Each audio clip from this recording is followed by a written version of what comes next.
여러분, 바울이 고린도 교회에 무려 3번이나 편지를 보냈다는 거 알고 계셨나요? 고린도 교회는 바울에 의해 처음 세워진 교회였습니다. 아시다시피 당시엔 우리와 같이 제대로 된 성경책도 그리고 제대로 세워진 목회자도 없는 상황이었습니다. 그러다 보니 어려움이 너무나도 많았겠죠. 공동체 안에 수많은 갈등의 문제, 죄의 문제, 여러 가지 문제들이 끊이지 않았습니다.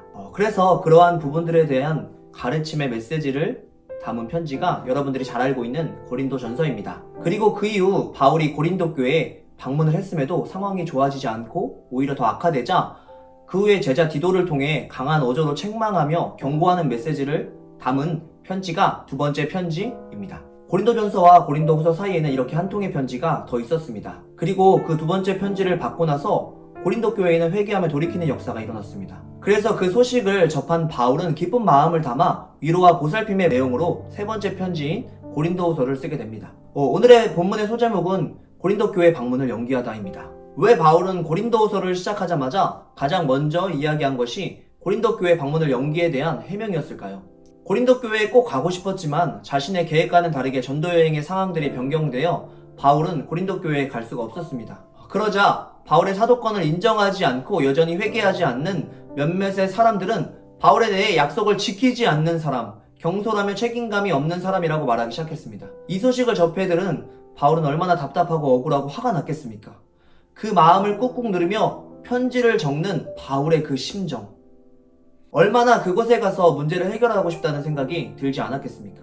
당장이라도 모든 일을 제쳐두고 고린도 교회에 달려가서 논리적이고 파워풀한 말씀으로 콩구녕을 내주고 다시 성령 충만한 교회로 세우고 싶다는 생각이 들지 않았겠습니까?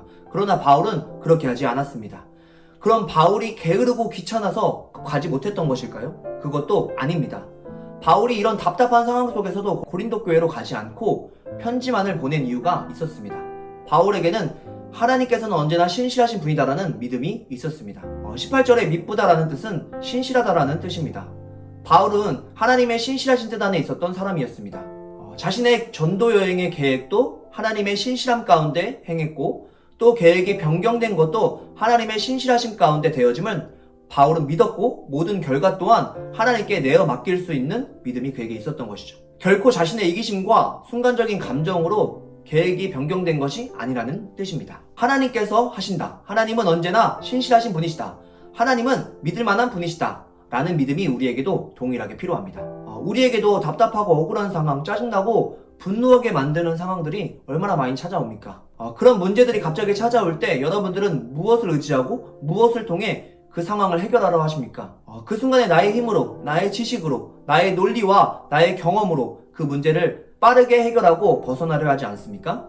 지난주 말씀을 준비하며 저에게 한 사건이 있었습니다. 저의 사소한 말들로 인해 제 팀의 리더가 사랑받지 못하는 것 같다 라고 저에게 이야기를 했습니다. 그 순간 저는 너무 당황한 나머지 그 말을 감정적으로 받아들이게 되었고, 사랑받지 못하다고 느껴? 그럼 너의 마음에 문제가 있는 거야 라는 생각을 하며 그럼 리더를 내려놓고 쉬어 라고 말해버렸습니다. 그 뒤로 몇 번의 대화가 오가고 그냥 잘 넘어가는 듯 싶었습니다. 그러나 그 이후부터 저의 마음이 계속 좋지 않았습니다. 밤을 거의 새며 팀에 대한 부정적인 생각과 하나님의 언약을 신뢰하지 못하는 마음이 저를 사로잡았습니다. 다음날 기도실에 가서 오늘 말씀을 묵상하며 보게 된 것은 바울의 모습이 참 저와 너무 다르다는 것이었습니다.